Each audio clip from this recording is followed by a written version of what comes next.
Welcome to DM of the Mists, covering all things Curse of Strahd and Ravenloft. Been doing some videos about Ravenloft The Horrors Within, the new Ravenloft book that's come out. I did a review video for it. I did a video talking about do you need it if you're running Curse of Strahd, especially in 5.5e 2024 rules of D&D. And I've had quite a few people ask me to do this one, so no pressure. I'm going to take a deep dive into the new Strahd stat block and compare it to the old one and talk about the differences, talk about what I like and don't like about it, and its battle tactics for if you're running this version in Curse of Strahd. If you're running Curse of Strahd with 5.5e rules, this is as official as it gets. They actually have the legacy tag next to Strahd's Curse of Strahd stat block on D&D Beyond, as if to say, don't use the old version, this is the version you should use now. Obviously, DMs can decide what they want, and you could run a 5.5e game with the old stat block, or not use the 5.5e rules at all and keep running Curse of Strahd in the old rules as it was originally intended. I've previously covered off some similar videos in the past. I did a final battle tactics video for DMs, not players, covering all of the Taroko locations where you could be in the castle and gave some battle tactics, but that was obviously the old stat block. And not long ago, I think it was just before The Horrors Within was announced, I did a video where I talked about alternative stat blocks, including the one in Vecna Eve of Ruin, which up until now was sort of the official 5.5e stat block, as well as Dragna Carta of Curse of Strahd Reloaded fames, 3 Phase Strahd. The reason I bring that one up is because I'm going to talk about that a little bit later on as well for one of the points that I make. I wondered how to structure this video because I'm going to have some people who maybe they're brand new to Curse of Strahd and D&D as per 5.5e, so they're not really going to care about the old version of Strahd. And then there'll obviously be some DMs who just want to know what the differences are, who don't plan to run this new stat block. So here's how I'm going to go about it. Firstly, I'm just going to run through it bit by bit, the new stat block, and talk about things like spells, but thinking of the 2024 rules, because there are some differences. If it's of interest, I did do a video talking about the differences between 5e and 5.5e and how they affect Curse of Strahd, which was obviously written back in the pre-5.5e days. Then I'm going to do a comparison against the old one and talk about what it's gained, what it's lost, and what's changed, essentially. I'm going to talk about my views on it, positives and negatives, and what I potentially consider changing and adding in, even if it's not strictly rules as written, and sort of venturing into homebrew. And then finally, battle tactics for this new one. If I make a mistake or say something wrong, please let me know in the comments. There are actually 1 or 2 instances where I might say, I'm not sure about this, let me know. So I'll do a pinned comment with corrections if I've made mistakes, or if people have got some cool stuff to suggest and add. So if you're watching this in the future, check the comments, look for a pinned comment, and that might have some corrections or additions. It seems like a good time to say, if you're new to the channel, hello, my name is Steve, this is DM of the Mists. I am a D&D YouTuber, but I only cover Curse of Strahd and Ravenloft. So, okay, I'm shifted into this view now, where I'm just tiny in the corner, and I'm going to run through the stat block. Here it is in D&D Beyond. I've also got the physical copy of the book, the alternative cover. First is talk about, let's go through it all bit by bit. So his AC is 16, he's got an initiative bonus of +9, and his HP is 204.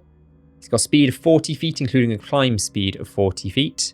His stats are pretty impressive: 18 strength, 18 dex, 18 con, 20 int, 15 whiz, charisma 18. So they're all way above average. And his saving throw proficiencies in dexterity, wisdom, and charisma. His skills, Arcana, Perception, Religion, and Stealth he's proficient in. He's got damage resistance, he's resistant to necrotic damage. His senses, he's got 120 feet of dark vision, passive perception of 22, that's pretty high. He can speak 5 languages, 6 languages, one of which is common, and then 5 others: Abyssal, Draconic, Elvish, Giant, Infernal.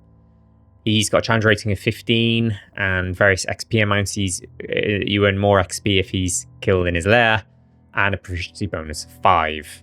His traits: Dark Lord, Restoration. If he dies, you revive somewhere with all his hit points in 1d10 weeks somewhere in Barovia. I'm going to roll a d10 and see what I get. I got a 4. Can you see that 4 on there? Yeah, you can. So in my game, once he's killed, he comes back 4 weeks later. Legendary resistances, he's got 4 if he's in his domain, which is interesting because won't he always be in his domain? Kind of suggests to DMs that maybe he can escape Barovia and go elsewhere. I'd say that's kind of goes against who Strahd is, but you could consider that. And I mean, he did escape Barovia and go to Mordant in one of the old Ravenloft novels. It's not outside the realms of impossibility. Misty Escape. This is about when he drops to 0 HP outside his resting place, he can shapeshift to become Mist. There's various criteria, information there, but basically he then has to reach a resting place within 2 hours, be destroyed, and then eventually he regains a hit point, and then he can come back, essentially. Spider Climb means he can climb difficult surfaces without making ability checks, so he can just walk along a wall or upside down like it's no issue. Vampire weaknesses. These are classic vampire tropes. Forbiddance. Can't enter a residence without an invitation. There are some DMs who say, Strahd is the land. You know, he says, I am the ancient, I am the land. He can go where he wants. I've seen others disagree, saying it's stated in his stat block. You could argue that if he could go anywhere and that stipulation doesn't apply to him, it would say so. Acid damage if he ends his turn in running water. Stake to the heart. Weapon the dealing piercing damage can keep him incapacitated in his resting place. And he's paralyzed until it's removed. And sunlight, he takes 20 radiant damage if he starts his turn in sunlight. And while in sunlight, he has disadvantage on attack rolls and ability checks. His actions, he can do 2 Death Strike attacks, or he can replace one with either Bite, or he can cast Fireball if available. Death Strike is an attack that does slashing and necrotic damage. And if a creature is larger or smaller, they are automatically grappled with one of his 2 hands. Bite is a constitution saving throw against a target that's within 5 feet and is either willing, as per charm, we'll talk about that later, or maybe they're not charmed and they just want to be bitten, I don't know. Grappled, incapacitated, or restrained. And they take piercing necrotic damage. The target's hit point maximum decreases alongside the amount of necrotic damage taken. Strahd regains hit points equal to that amount. And it says that if a humanoid is reduced to 0 hit points by this damage, they rise the following night as a vampire spawn under Strahd's control, unless they're restored to life or their body's destroyed before that happens. Spell casting. So he's got a few spells he can do at will, and then a few things he can do a few times a day.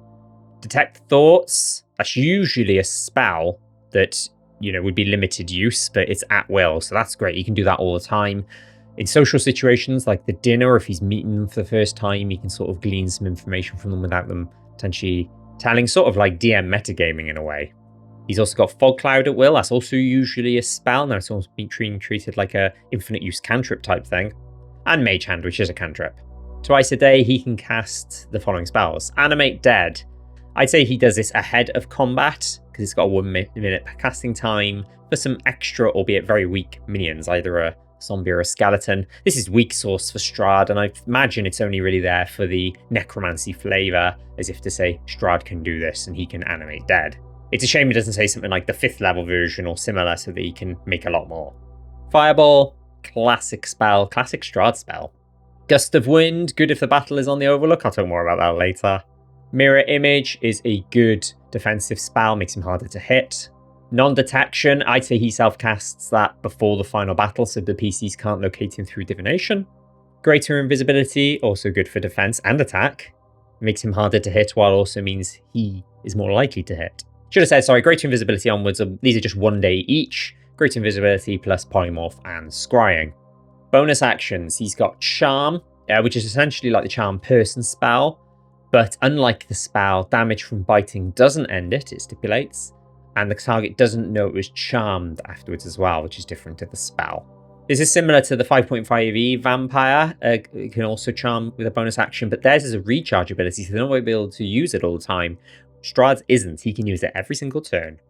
Shapeshift. He can transform into a bat, a wolf, a cloud of mist, or a humanoid vampire. And it talks through the different sizes and speeds of them all, and the other stipulations, and what he can and can't do in those forms.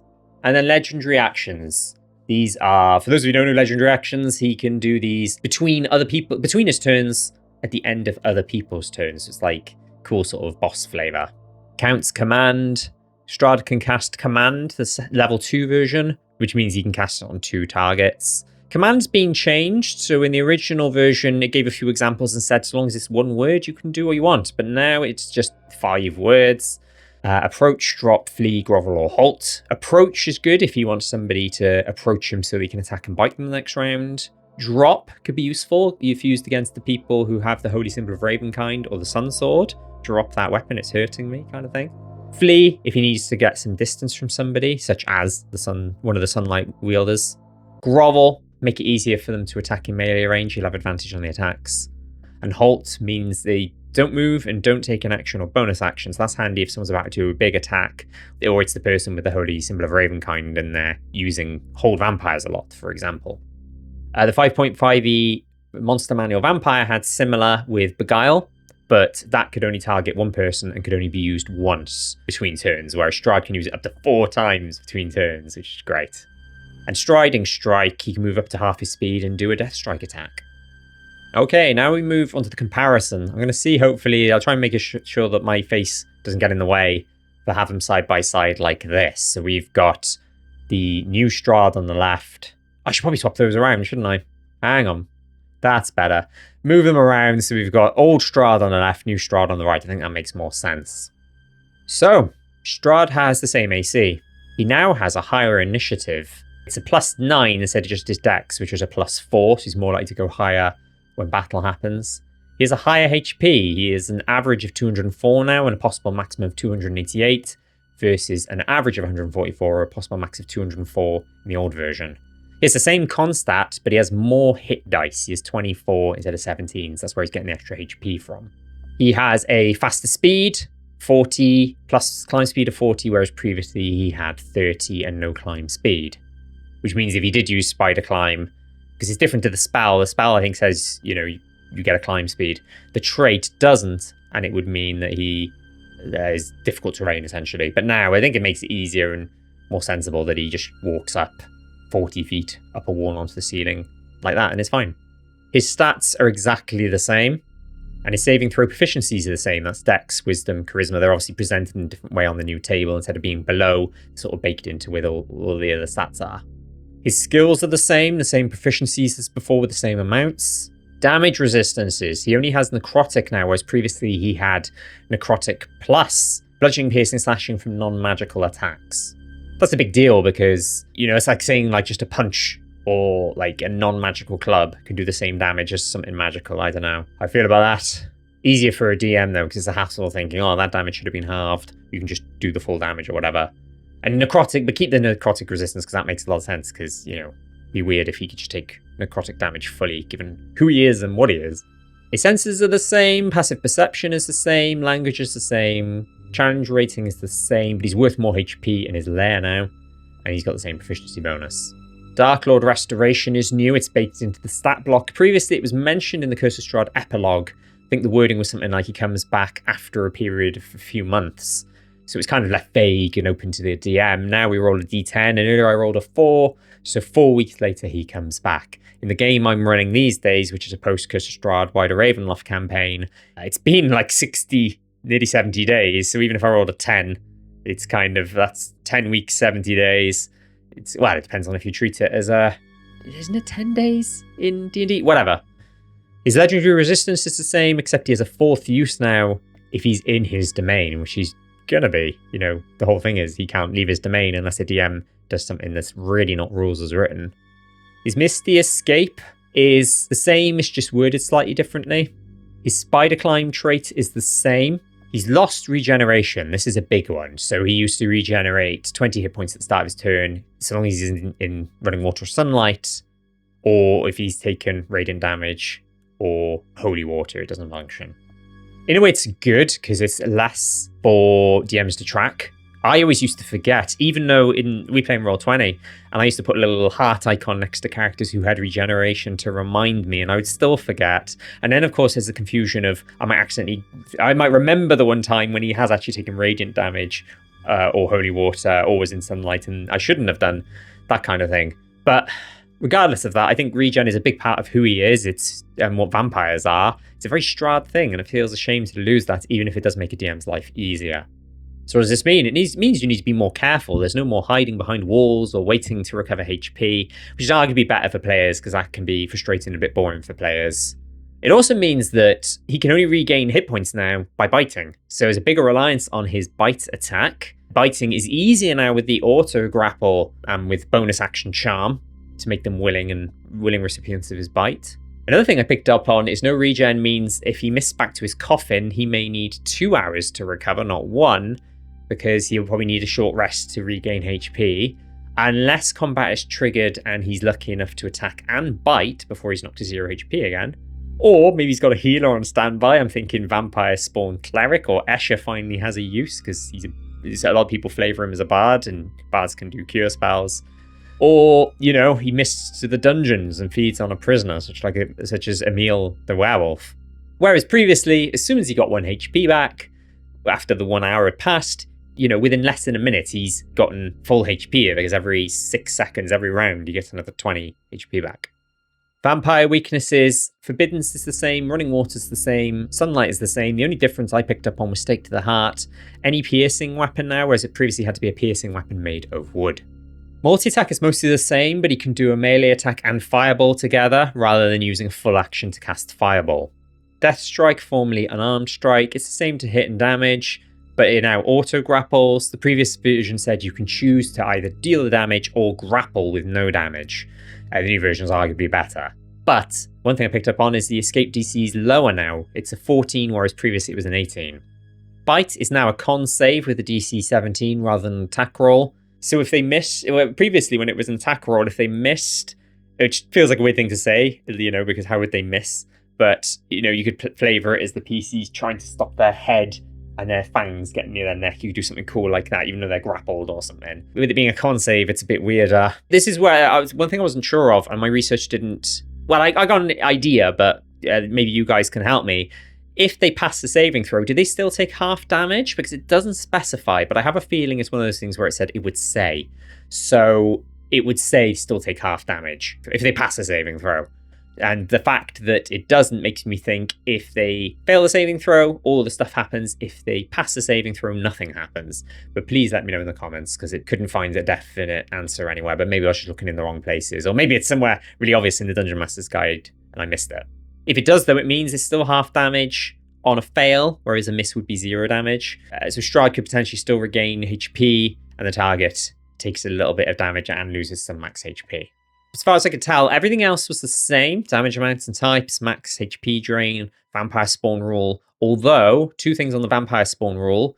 1, it says if their HP is reduced to 0, whereas previously said max HP reduced to 0. So they don't need to get their max HP all the way down to 0. They can just knock them to 0 HP. I wonder if that's a typo, maybe? I'm not sure. And also it says, unless the humanoid body is restored to life or the body is destroyed. That is new. Spellcasting. Oh boy. Previously had 14 spell slots across 14 spells, not counting cantrips. He now has 8 spells, not counting cantrips, that can be cast a combined 13 times. Actually doesn't sound so bad when you say it like that. But the limitation is the fact that in the new version, some of the spells can only be cast once or twice at the most. The old version would have meant he could cast Fireball 3 or more times if he wanted to. In fact, I think he could cast it up to 7 times if he didn't use his spell slots for anything else and just used all of his 3rd, 4th, and 5th level spell slots on Fireball. Detect Thoughts and Fog Cloud both now at will instead of limited use and using up spell slots. The cantrips, Prestidigitation, which I can never pronounce, and I feel like I didn't pronounce that again, but I'm not going to try it again because I'll screw it up. And Ray of Frost, both of those are gone. And the following spells are gone. It's actually not that many. It's Comprehend Languages, Sleep, Blight, and Animate Objects. The only one I'd really be sad about is Animate Objects, because it's a great spell, although the 5.5e version is nerfed in my opinion. And of course, the functions of some of those spells have changed. So it's not just the spell that's changing, but how those spells work. A good example is Mirror Image. That's kind of, this rules around that have been refined. Charm is now a bonus action, and it now operates like the Charm Person spell. And because of that, the target has advantage, and I quote, if you or your allies are fighting it. So that's an important thing to remember. If you're using Charm during the final battle, every roll is potentially going to be with advantage. It no longer says if the target can see Strahd. So can Strahd do this while invisible using greater invisibility? That's great if so. It's technically a higher DC now as well because it uses his spellcasting one now, which is 18, whereas the old versions was 17 for Charm. It still says the willing recipient of Strahd's bite, but misses this bit. The Charm target regards Strahd as a trusted friend to be heeded and protected. It's just the usual Charm condition stuff like you can't attack them. Also, damage from the bite doesn't end the spell, whereas previously, each time Strahd does anything harmful to the target, it can repeat the saving throw. And also, when the spell ends, the target is unaware it was charmed by Strahd. That's new, because on the Charm Person spell, normally they are aware, And I think, I can't remember if it's specified in the old version, and so it doesn't specify, but I imagine they would know.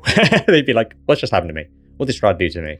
However, the new version also says it's active until Strahd or his allies damage the target. Previously, it said if Strahd or his allies damage the target, they could repeat the saving throw. So if they failed, it could continue, whereas the damage from Strahd or an ally would end it outright. There's no possibility that it'll continue. Duration, this is minor. It now just says 24 hours. Previously said 24 hours unless things like Strahd is destroyed, Strahd uses a bonus action to end it, Strahd is another plane in existence. Shapeshift, formerly Shapechanger, is now a bonus action, not an action, so it can be used with more versatility. Most of the wording is the same. However, he's now resistant to all damage except sunlight in mist form. Previously, it was immune to all non-magical damage except sunlight. So it's arguably easier to kill him when he's in mist form now. And he no longer has advantage on strength, dex, or con saving throws in mist form either. He's lost Children of the Night, where once a day he'd use an action to summon swarms of bats or swarms of rats if the sun isn't up, or 3d6 wolves instead if outdoors, arriving in 1d4 rounds. I like this if Strahd needed more minions or needed a sort of show of force early on, like lower level pre-sunlight fighting outside the castle. His legendary actions previously, he had move, Strahd moves up to his speed without provoking opportunity attacks, 1 melee attack, and bite, which would cost 2 of his 3 legendary actions between his turns. Now he has counter command, second level version of the command spell to targeting 2 targets, and striding strike, move up to half his speed with 1 melee attack. So bite is lost. Striding strike is like move and unarmed strike sort of combined, but less movement. 20, which is half of 40 instead of 30, which is what he had before. One thing I wondered is, can he use striding strike just to move? Seems to suggest he has to do an attack at the end of it. Because if it doesn't, at least he can move 4 times, a total of 80 feet, between turns instead of 3 times, a total of 90 feet. So it's not too different to the old version. It does say Strahd makes the attack, not he can make the attack, but I might be overthinking it. This is another one where I'd be curious to get other DMs' thoughts. I can imagine some DMs might say, oh, I'm just going to get him to use it to move and not attack anyway, and I kind of think that, well, that's fair enough. He's lost his lair actions as well. My understanding of the 5.5 rules is that the lair actions have been replaced by stronger and better legendary actions. In fact, he can use 4 of them, and legendary resistances, again, he can use 4 a day. The regular 5.5e vampire says lair instead of domain, so Strahd has the benefits outside Castle Ravenloft and elsewhere in Barovia. Barovia is essentially his whole lair, although I guess for the purposes of Curse of Strahd, Castle Ravenloft is his lair, his proper lair. But this means no more opening and closing doors, if you can see them. No more summoning a spectre. No more summoning a shadow from someone's shadow. And in my opinion, worst of all, no more wall phasing. The wall phasing, for those who don't know, he could move through solid walls, doors, ceilings, and floors as if they weren't there. And in my opinion, it was a big part of how Strahd is played. And without it, he's weaker to PCs, especially because he can't regenerate health either. Because in the old version, he could hide behind a wall, regenerate health, and be out of sunlight. I wanted to quickly cover the what I call below the stat block stuff. So that's things like Strahd's tactics. These all still work, but it does say about summoning wolves, bats, rats to guard his retreat. He can't do that anymore because he no longer has Children of the Night. Under the charm info, it says at the very least he can order a charmed character to guard him against other members of the adventuring party. I'm not sure that's the case anymore. It's lost that line saying Strahd can be regarded as a trust friend to be protected. Vampire's minions, this can all be usable, except Strahd zombies haven't been updated to 5.5e yet. And the Heart of Sorrow, this is how he has an extra 50 HP unless the Heart of Sorrow is destroyed, or unless it's still active on him and it's, he's taken down to lower than 50 HP before he sort of breaks the link kind of thing. And lair actions, as I just talked about. So let's talk about what he's lost. He's lost damage resistances. He's lost the fact that non-magical bludgeoning, slashing, piercing damage would only do half damage. He's lost his HP regeneration. That's a big one in my opinion. He's lost a few spells and cantrips, meaning he's also lost a reusable ranged attack, because previously he had Range of Frost. All he has now is Fireball, which can only be used twice, Charm as a bonus action, and Command as a legendary action. This is a similar issue I picked up on with his Vecna Eve of Ruin stat block, potentially worse, because at least on the Vecna Eve of Ruin one he had Blighted Fire, which was sort of like Fireball, and that was a recharge ability, so it could be reused potentially more than twice, depending on the duration of the battle. Whereas in this stat block's case, once those 2 uses of Fireball are gone, that's it. Children of the Night is gone. Some legendary actions are gone, including move and bite, and his lair actions are gone. What has he gained? He has gained a higher initiative bonus. He's got more HP. He's got a faster speed, including a climb speed. Dark Lord Restoration is now baked into his stat block. That's really only flavour for if you're doing a sort of sequel after you run Curse of Strahd or you insert Barovia into a, say, Ravenloft campaign. Strahd's going to reappear again at some point, and that's important to the story. He's got an extra legendary resistance if he's in Barovia, which he should be. He can use Fireball as part of his multi-attack now. His melee attack does damage and auto-grapples. You don't choose between one or the other, but it is easier to escape from. Charm is now a bonus action, and so you might want to consider using it alongside his actions, his attacks in battle, albeit targets would have advantage. Shapeshift is now a bonus action, which offers a bit more versatility if he's got to transform and move away or something quite quickly. He can cast the second level of Command as a legendary action that targets 2 targets, up to 4 times between turns as a legendary action. And just generally, he's gained an extra legendary action, so he can do 4 legendary actions instead of 3. My thoughts? I prefer the old one. I'm biased. What can I say? I'm used to the old one. I really like the old one. I know it well. I do think the loss of lair actions is a massive shame. Loss of wall phasing. There's nothing scarier that I think for the players. It's a heck of a surprise to the players where they get the 2 sunlight items from the Tarokka reading. They get a plan. They think, right, now we're ready and strong enough to tackle the vampire in his castle. And they start the battle and wait, did he just go through a wall?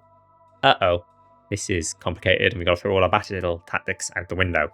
Depending on where the battle happens as well, some great stuff you can do. I had it where, in my game, the final battle was in the study, and the study is middle of the castle, and there's quite a few rooms around it, and I had him go through the wall of one room, go around a few other rooms, and then attack from an entirely different wall, and my players were like, whoa, like, how did he get there so fast, and where's he attacking from? And they're kind of paranoid looking from all directions.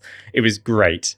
Loss of legendary action movement, unless Striding Strike can be used in the same way without its attack, as mentioned earlier. Loss of regen as well, or one less thing to worry about for DMs, as I mentioned earlier.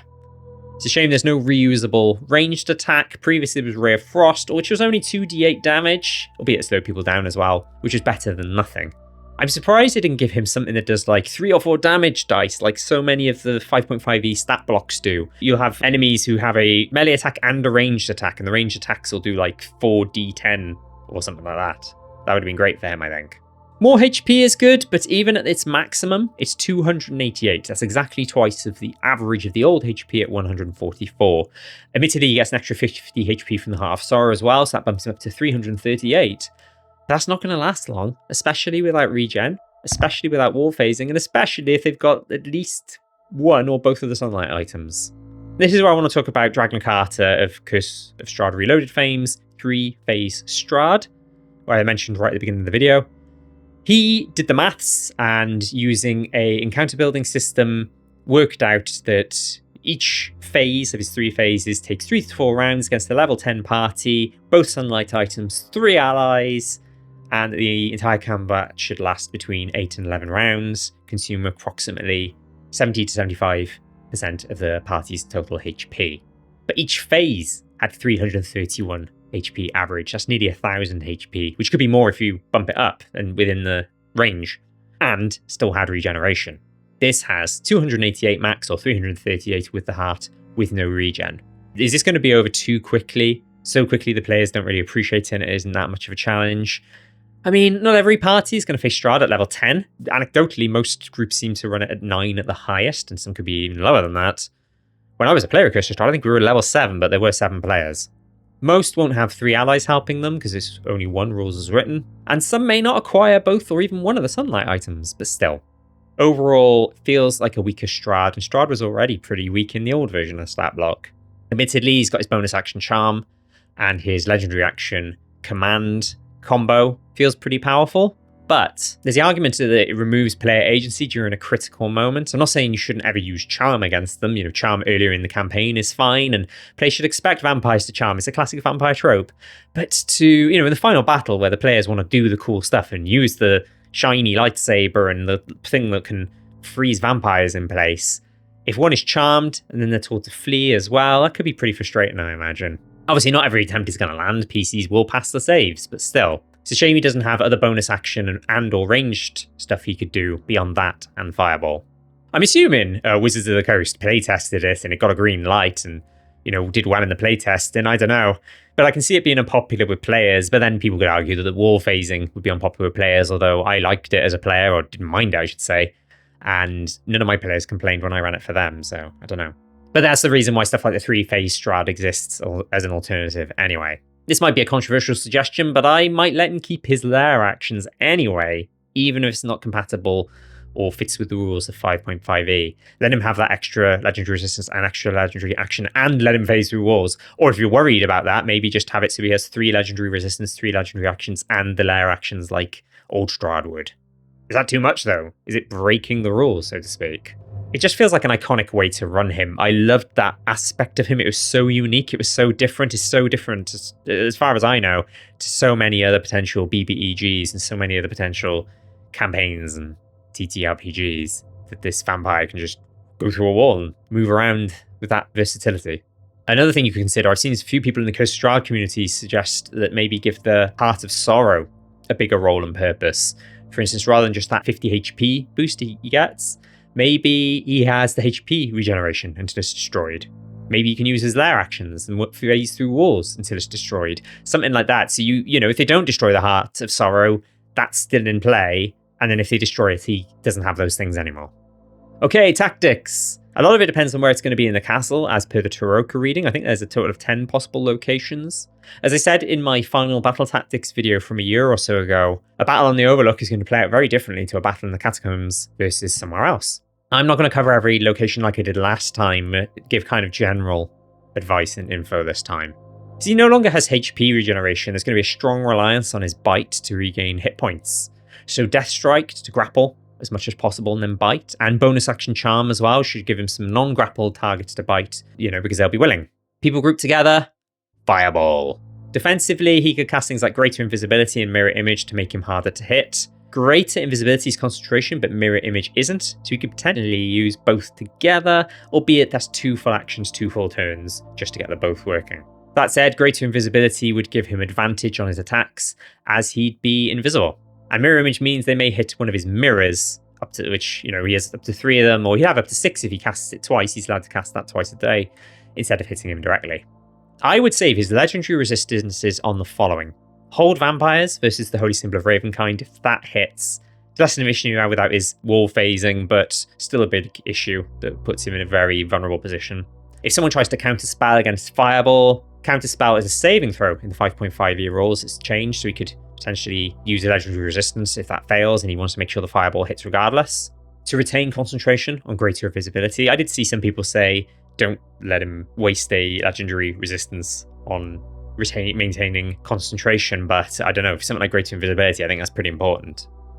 And any huge attack that do lots of damage, where halving it would significantly reduce that.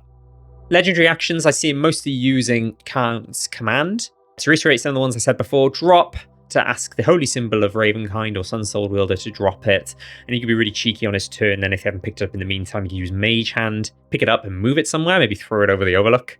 Flee, if you need some distance, cast it again on the Sunlight Wielders.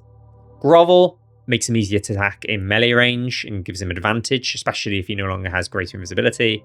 Halt, it means they don't move, don't take an action or bonus action, so for example, the Holy Symbol of Ravenkind trying to spam Hold Vampires. Gust of Wind, if the battle is on the Overlook, potentially push them off the balcony. That would be so cool. Cruel, but cool.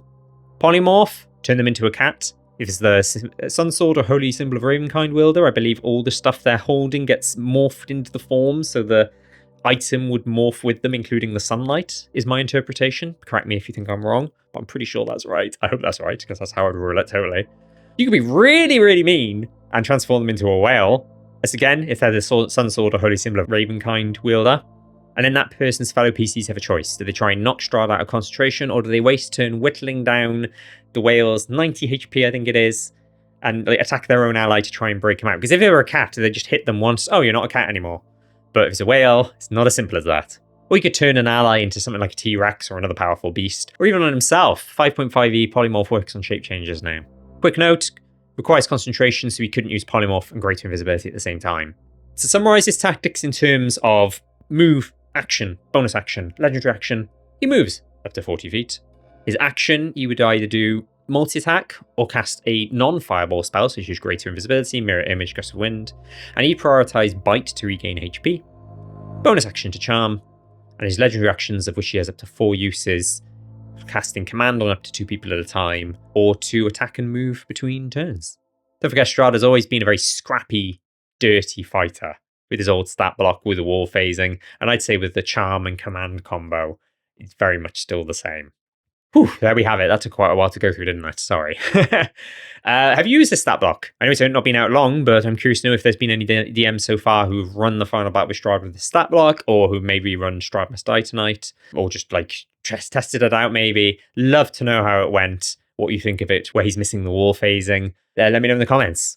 I've teased about this for a long time. I've got a future plan to start an actual play channel. I'd love to do sort of a regular ongoing Ravenloft domain hopping campaign and stream it.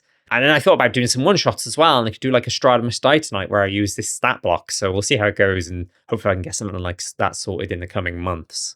That's it for this one. Curse of Strahd, the last few videos have all been very sort of centered on the horrors within, but I think I'm pretty much done on that front now, unless anything else kind of jumps out. For the longest time, I've teased a Babylon Saga video and Strahd's Consorts video, so I'll probably try and do those next. On the Ravenloft front, I'm still doing the horrors within videos, kind of more to do with running a wider Ravenloft campaign. Those are the other side of my videos. For those of you who don't know, as well as Curse of Strahd videos, I also do wider Ravenloft videos. My plans are talking about the new Taroka rules, mechanics, or explanations that are in the book. Maybe do some test draws. Talk about the Shadows of Sithicus adventure, which I think is like an organized play type thing. And then I'm running the Shadowlands for my players at the moment. I did a part 1 video. Part 2 should be out in the coming weeks, because we are probably just a few sessions away from wrapping up part 2. And then part 3 probably won't be that long. It'll probably be like a month or 2 out of game. And so that will follow soon as well. If you'd like to support me, I have a membership. It's a bit like Patreon, but it's YouTube's own thing. You can get access to videos early. I do some members only videos, kind of like behind the scenes stuff, and a whole bunch of other perks as well. I'm going to do more tiers in the future that offer more perks as well, so keep an eye out for that. We leave it there. Thanks for watching.